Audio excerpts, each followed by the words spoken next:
అసలు లావణ్య గారంటే ఎందుకు మీకు అంత కోపం? అమ్మని తిట్టింది ఫస్ట్ పాయింట్. ఉమ్, తర్వాత ఇంకా రీజన్స్ చాలా ఉన్నాయి. బట్ క్షమించరాని కొన్ని నేరాలు, సరే ఆవిడ క్షమాపణ కూడా చెప్పింది, ఇంకా అది వదిలేస్తాను నేను. ఉమ్, వాళ్ళ అమ్మకి క్షమాపణ చెప్పింది, సరే నాగార్జున గారికి క్షమాపణ. బట్ అంతకన్నా క్షమించరాని నేరం ఏంటంటే, సరే రాజ్ తరుణ్ని తిట్టినా కొట్టినా కూడా అది వాళ్ళ ఏదో అనుకుందాం, అది కూడా మనం మగాడు 4 దెబ్బలు తగిలిన తట్టుకోగలడు. కానీ సరే అమ్మని తిట్టిన దానికి క్షమాపణ చెప్పింది, దాన్ని కూడా మర్చిపోదాం. కానీ రీసెంట్గా ఇంకొక కాల్ రికార్డింగ్ రిలీజ్ అయింది, ఇద్దరు అమ్మాయిలు మాట్లాడారు.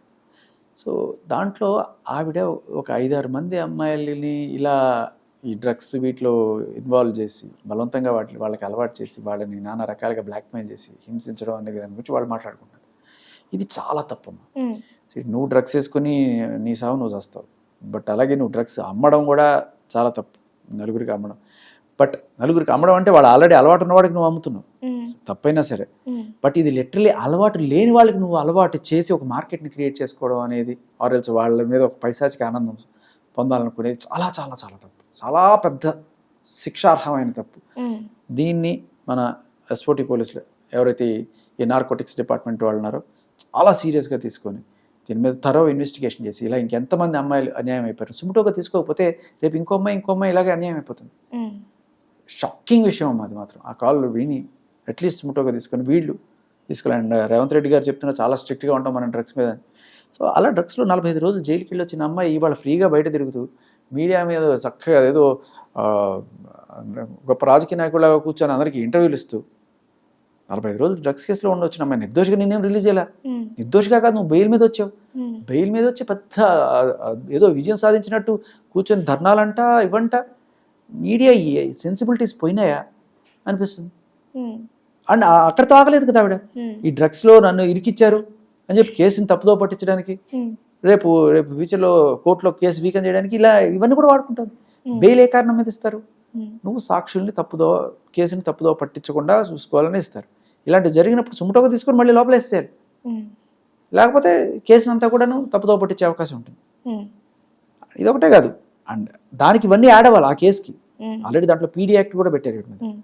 బట్ దాంట్లో ఈ అమ్మాయిలు ఎవరైతే ఉన్నారో వీళ్ళని బలవంతంగా దీంట్లోకి అలవాటు చేసి తింటుందనే అవి కూడా తీసుకుంటే దట్ విల్ బీ లైక్ ఇంకా టఫర్ case and she'll immediately should be enquired. I mean మొత్తం ఆవిడ మీద ఎంక్వైరీ చేయాలి ఖచ్చితంగా. ఓకే, మీరు చెప్పేది ఏంటి అంటే రాజ్ తరుణ్ గారి ఇష్యూ మీదే కాకుండా ఇప్పుడు ఈ ఆడియో రికార్డ్ని కూడా వాళ్ళు పరిగణలోకి తీసుకోవాలి అని మీరు అంటున్నారు, అంతే కదా? వాళ్ళే కాదు, మీ అందరి డ్యూటీ కూడా అది. లైక్ ఈ డ్రగ్స్ మహమ్మారి నుంచి చిన్న పిల్లలమ్మ 20 ఏళ్ళు 21 ఏళ్ళు ఉన్న ఆడపిల్లల్ని అలా వాళ్ళకి బలవంతంగా డ్రగ్స్ అలవాటు చేస్తే ఎంత అసహ్యం, ఎంత నీచం అది. అంటే రాజ్ తరుణ్ గారు డ్రగ్స్ తీసుకోలేదంటారా? తీసుకుంటే ఇప్పటికి తను కూడా ఆవిడతో పాటు కలిసి 45 డేస్ ఉండేవాళ్ళేమో. తీసుకోలేదు కాబట్టి బయట ఉన్నాడు, దాంట్లో డౌట్ లేదు. ఎందుకంటే వీళ్ళు పోలీసులు ఏమంత జాలి చూపించే టైప్ కూడా కాదు కదా, పెద్ద వాళ్ళనే తీసుకొచ్చి పెట్టారు కదా. ఇంత లాస్ట్ ఇయర్ మీరు చూసుంటారు కదా, పెద్ద సెలబ్రిటీస్ని వాళ్ళు. రాజస్థాన్ జోలికి వెళ్ళలేదంటే దట్స్ వాట్ హీస్. అంటే ఇప్పటి వరకు మీరు చూసుకున్నట్లయితే చాలా ఆధారాలు చూపించారు, ఆవిడకి అగైనెస్ట్గా మీరు చాలా వరకు పోరాటం చేశారు, చూపిస్తున్నారు, ఆధారాలు బయటకు వస్తూనే ఉన్నాయి ఇంకా కూడా. బట్ ఆవిడ ఇంకా ఏ ధైర్యంతో ఇప్పుడు కూడా అసలు ఏ ధైర్యంతో ముందుకు వస్తున్నారు, ఏ ధైర్యంతో? అండ్ పోలీసులు కూడా ఆవిడకి అంటే ఒకటి పంపించినట్టున్నారు, మీరు పెట్టిన కేసులకు సంబంధించి అవి నిరూపించలేకపోతే, ఆధారాలు చూపించలేకపోతే దీన్ని ఒక తప్పుడు కేసుగా మేము డిక్లేర్ చేస్తాం, అంటే న్యాయస్థానం నుంచి మేము పర్మిషన్ తీసుకుని డిక్లేర్ చేసేస్తాం తప్పుడు కేసులు అని. అంటే అసలు నిజంగా ఇంత జరుగుతున్నా కూడా అలా డిక్లేర్ చేసిన తర్వాత ఏం చేయాలంటే ప్రతి అబ్బాయి కూడా గుర్తుపెట్టుకోవాల్సింది 211 అని ఒక సెక్షన్ ఉంది ఐపీసీ, రైట్? నో బిఎన్ఎస్లో 248 అయితే అది పెట్టాలి. ఎవరన్నా మన మీద తప్పుడు కేసు పెట్టి చేస్తే వాళ్ళ మీద మనం కనుక అది తప్పుడు కేసు పెడితే 10 ఏళ్ళ వరకు జైలు. సో ఇలాంటివి చెయ్యకపోతే ఇలా తప్పుడు కేసులు పెట్టుకుంటూనే పోతుంటారు. కేసులు పెట్టడం, డబ్బులు గుంజడం, కేసులు పెట్టడం, బెదిరించడం, కేసులు పెడతానని బెదిరిస్తుంది, పెట్టి డబ్బులు గుంజడాలి, ఇవన్నీ కూడా జరుగుతూనే ఉన్నాయి మన సొసైటీలో. నిన్నగాక మొన్న కర్ణాటకలో ఒక ఆవిడ 8 మంది మీద ఇప్పటిదాకా 498 కేసు పెట్టిందట. అంటే గృహహింస, వేధింపులు ఇవన్నీ కూడా 8 మంది భర్తలు.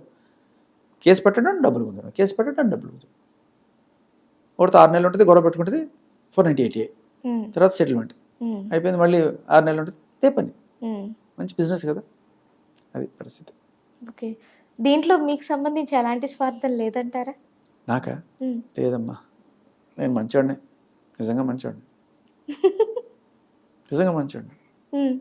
అంటే ఇప్పుడు రాజ్ తరుణ్ గారు హీరో కాబట్టి మీరు పోరాటం చేస్తున్నారు. రేపు ఎవరో ఒక సామాన్య అంటే మిడిల్ క్లాస్ అబ్బాయి కూడా ఇలాంటి ఒక ఇబ్బందినే ఫేస్ చేస్తుంటే ఆ అబ్బాయికి కూడా ఇలానే వెళ్ళి ఇలానే ఆధారాలు సేకరించి ఇలానే పోరాటం చేస్తారా?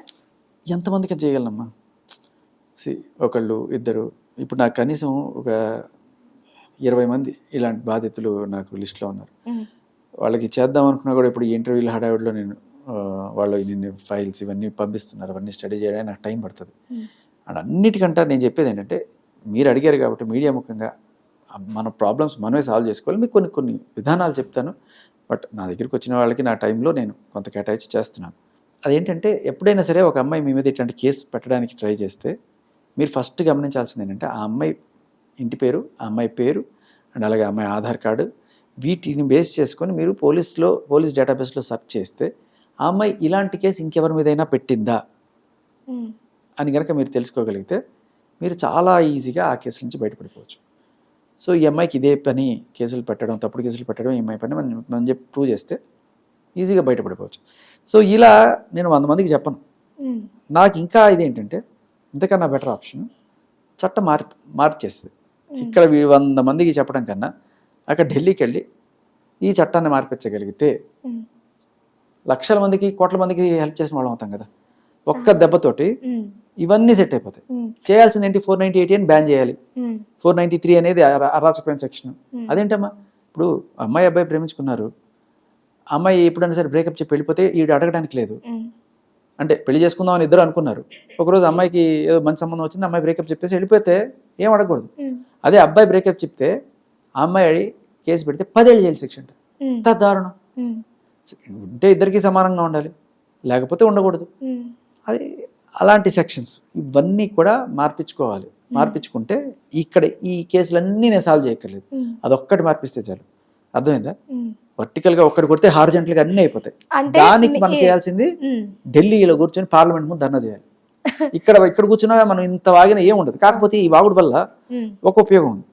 ఇలా చూసి ఇలా బాధకు గురైన వాళ్ళు, లేదు నాలాగా ఇంకొకటి కాకూడదు అనుకునే వాళ్ళు, ఇన్స్పైర్ అయిన వాళ్ళు, మగాళ్ళ జాతికి నిజంగా అన్యాయం జరుగుతుంది అనుకునే వాళ్ళు, కనీసం అటు చేరి ఇటు చేరి నేను ఒక 100 ఇంటర్వ్యూలు ఇస్తే కనీసం ఒక 100 మంది నా వెనకాల వచ్చారనుకోండి, తీసుకెళ్ళి అక్కడ కూర్చుంటా, పని అయిపోద్ది.